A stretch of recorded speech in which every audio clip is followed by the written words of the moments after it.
그 외국인은 지금도 한국을 떠올릴 때마다 단 한 장면을 끝없이 곱씹습니다. 그 장면은 그가 한국에 대해 가지고 있던 모든 상식을 단숨에 무너뜨렸고 동시에 새로운 세상에 대한 경외심을 불러일으켰습니다. 그가 말하길, 그날 밤 이후로 나는 한국을 다시 보게 됐다. 내가 알고 있던 현대 도시라는 개념이 틀렸다는 걸 깨달았다. 고 말합니다. 비가 조용히 그러나 끊임없이 내리던 초가을의 어느 저녁이었습니다. 그의 이름은 자크 브레송, 벨기에 브뤼셀에서 온 42살의 출판 편집자였습니다. 한국에 온 지 사흘째 되던 날, 그는 한글로 적힌 주소지를 손에 쥐고 서울 종로의 구불구불한 골목을 헤매고 있었습니다. 손에는 제법 무게감 있는 택배 상자가 들려 있었고 종이 위 주소는 어디로 가야 할지 알 수 없는 낯선 언어로 적혀 있었지요. 길을 물어볼 사람도 보이지 않고 비는 점점 세차게 쏟아졌습니다. 그 순간 그는 멈춰 섰습니다. 저 멀리 골목의 끝에서 주황빛 네온 사인이 희미하게 반짝이고 있었지요. 편의점이네. 뭐라도 물어보자. 그는 그렇게 생각하며 조심스럽게 문을 열었습니다. 쿵 하는 소리와 함께 열린 문 너머로 그는 전혀 예상치 못한 광경을 마주하게 됩니다. 바로 눈앞에서 한 남성이 테이블에 앉아 따끈한 국밥을 먹고 있었습니다.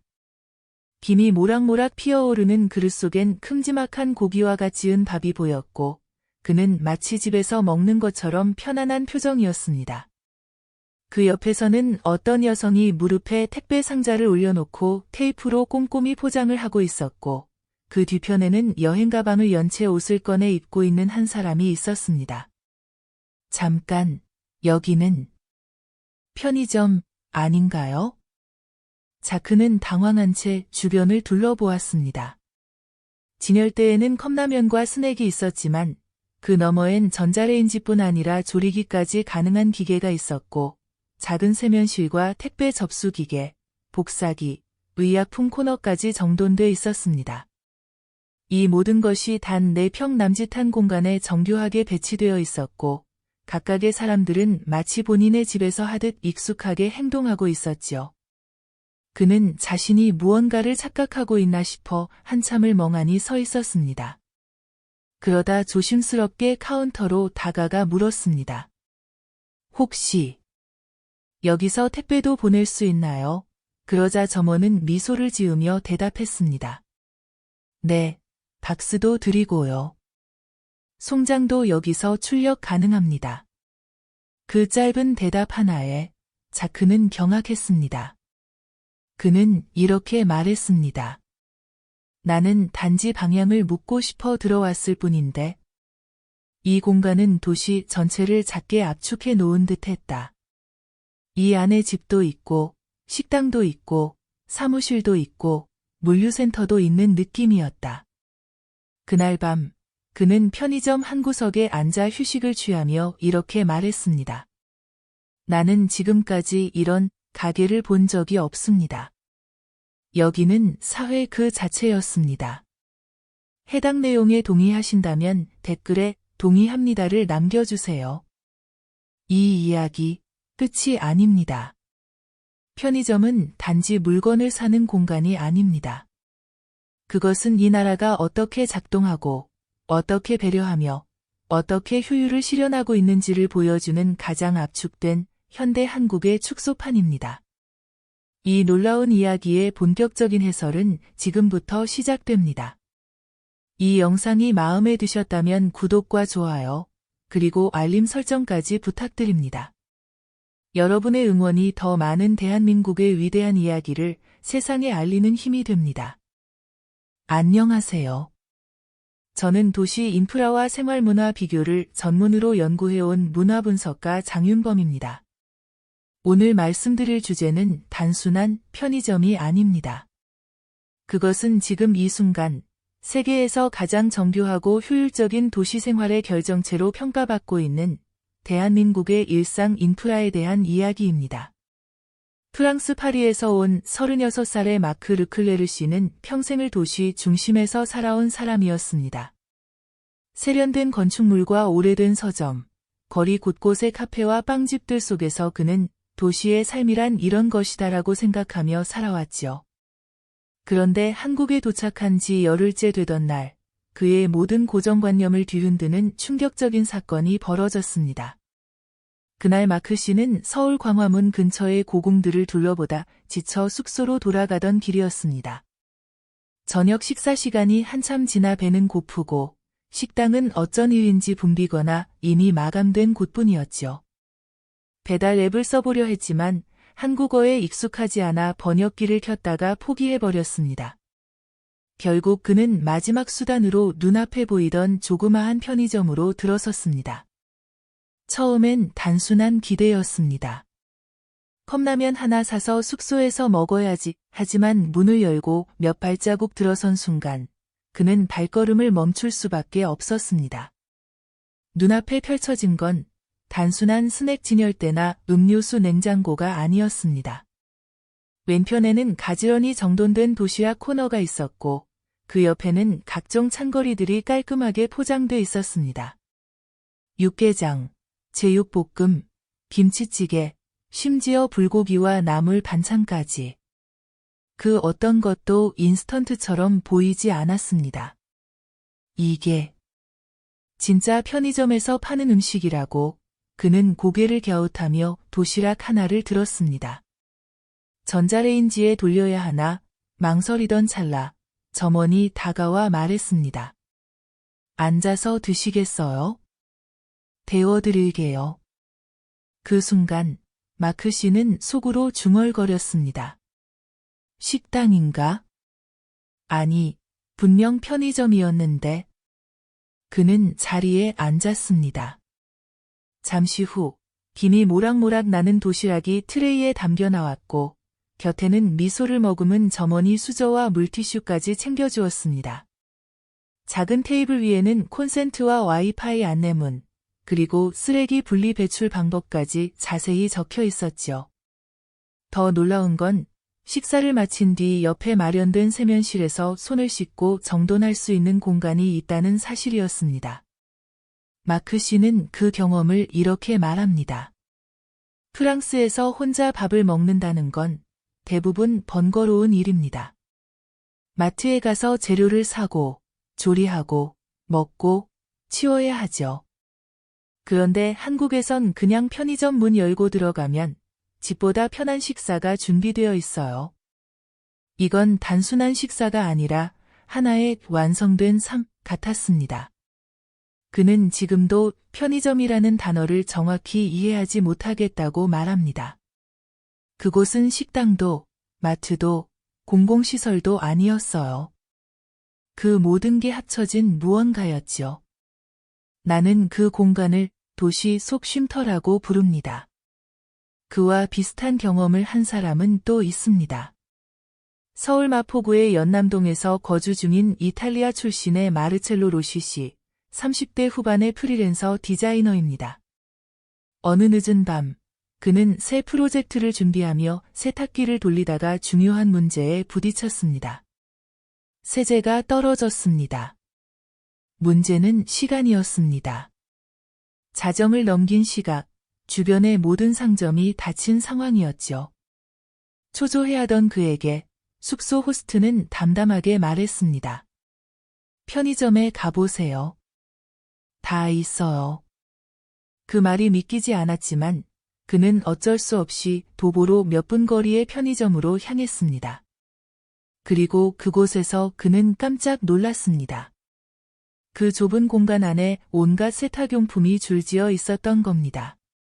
세제, 섬유유연제는 물론 빨래망, 탈취제, 심지어 미니 건조기용 시트까지 준비되어 있었습니다.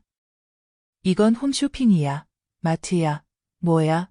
그는 어리둥절한 채 제품을 고르고 있었는데 점원이 다가와 혹시 어떤 제품 찾으세요? 라고 친절히 물어왔습니다. 그는 고백합니다. 그날 이후 나는 한국의 밤이 두렵지 않게 됐습니다. 프랑스에선 해가 지면 할 수 있는 일이 극도로 제한되지만 한국에선 밤도 생생하게 살아있어요. 오히려 프랑스의 한낮보다 편리하고 다정했죠. 이런 이야기는 비단 이 두 사람만의 경험이 아닙니다. 지금도 수많은 외국인들이 한국 편의점에서 문명의 격차를 느끼고 있습니다. 일본의 편의점도 정평이 나 있지만 한국의 편의점이 가진 힘은 단순한 상품이 아닌 그 안에 통합성과 접근성, 그리고 신뢰에 있습니다. 서울이든 부산이든 강원도 깊은 산골이든 상관없습니다. 어디를 가든 동일한 구조, 동일한 서비스, 동일한 품질이 보장된다는 것은 결코 쉬운 일이 아닙니다. 외국에서는 불가능에 가까운 일입니다. 한국의 편의점은 전국 어디서나 식사를 제공하고, 택배를 받고, 공과금을 내고, 휴대폰을 개통하고, 간단한 의약품까지 판매합니다. 심지어 어떤 점포에서는 간이은행 역할까지 수행하고 있죠. 이러한 시스템의 핵심은 한 사람의 삶 전체를 배려하는 설계에 있습니다. 그 어떤 상황에서도 누군가 갑자기 필요한 것이 생겼을 때 단지 몇 걸음만 걸으면 만날 수 있는 공간. 그리고 그 공간이 언제나 문을 열고 기다리고 있다는 사실. 그것이야말로 한국이라는 나라가 보여주는 진짜 생활 수준이자 외국인들이 감동하고 부러워하는 이유입니다.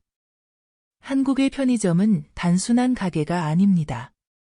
그것은 이 나라의 배려, 기술, 효율, 신뢰가 응축된 하나의 사회 시스템이며 도시 속 생명선입니다. 다음에 편의점 문을 열 때 잠시 멈춰서 생각해 보세요. 우리가 지금 아무렇지 않게 누리고 있는 이 모든 것, 사실은 누군가에겐 평생 한 번도 경험해보지 못한 기적일 수 있습니다. 충청북도 제천에서 단기 연수를 왔던 캐나다 몬트리올 출신의 42살 간호사 조앤 윌슨 씨는 한국의 편의점에서 가장 감동한 건 사람의 손길이었다고 말합니다. 그녀는 어느 날 자정 무렵 숙소로 돌아가는 길에 쓰러질 듯한 어지러움을 느껴 근처 편의점으로 들어갔습니다. 점주는 그녀가 땀에 젖은 얼굴을 보자마자 의자를 내주고 물 한 병을 건네며 말을 걸었습니다. 괜찮으세요? 어디 불편하신가요? 당시 그녀는 혈당이 떨어져 저혈당 쇼크 직전이었고 점주의 빠른 대응 덕분에 큰 위험을 피할 수 있었습니다. 그녀는 후에 이런 말을 남겼습니다. 편의점은 가게가 아니라 한국의 마음이었다. 우리는 너무나 당연하게 생각합니다. 새벽에도 열려있는 점포, 맛있는 식사, 다양한 용품, 빠른 서비스. 하지만 그것이 가능한 이유는 단순한 기술 때문만은 아닙니다. 그 안에는 수많은 시스템과 시민의식, 그리고 무엇보다 신뢰가 담겨 있습니다. 외국에서 택배를 보내려면 절차도 복잡하고 주소도 까다롭습니다. 하지만 한국의 편의점에서는 이름만 적어도 되고 심지어 포장 서비스까지 제공하는 곳도 많습니다. 왜냐고요? 보내는 사람도, 받는 사람도, 그리고 중간에 맡은 사람도 당연히 잘 처리될 것이라는 신뢰가 전제되기 때문입니다. 편의점 하나를 통해 한국의 디지털 행정, 시민 매너, 물류 시스템, 음식 문화, 공공서비스 접근성까지 모두 엿볼 수 있다는 건 결코 우연이 아닙니다. 그것은 수십 년간 다져온 시스템의 결실이며 그 속엔 수많은 사람들의 노력이 쌓여 있습니다. 우리는 이제 되묻지 않을 수 없습니다. 대체 무엇이 외국인들의 마음을 그렇게 흔들어 놓았던 걸까요? 어째서 그들은 단지 편의점 하나를 보고 감탄하고 고개를 숙이고 눈시울을 붉히기까지 하는 걸까요? 그 답은 결코 복잡하지 않습니다. 그들은 지금까지 단 한 번도 그토록 정돈되고 체계적이며 따뜻하고 인간적인 시스템을 경험해 본 적이 없기 때문입니다. 편의점이라는 공간 속에서 그들은 단순히 식사를 해결한 것이 아닙니다. 도움이 필요할 때 누군가가 다가와 말을 걸어주고 길을 몰라 헤매다가 무심코 들어간 공간에서 따뜻한 국을 만날 수 있고 늦은 밤 약국도 병원도 닫힌 순간 진열대 위 감기약 하나가 생명을 지켜주는 손길이 되어준다는 사실. 그 모든 것이 충격이었고 동시에 위로였습니다. 프랑스의 마크 씨는 이 나라에선 불편을 느낄 틈이 없다고 했습니다.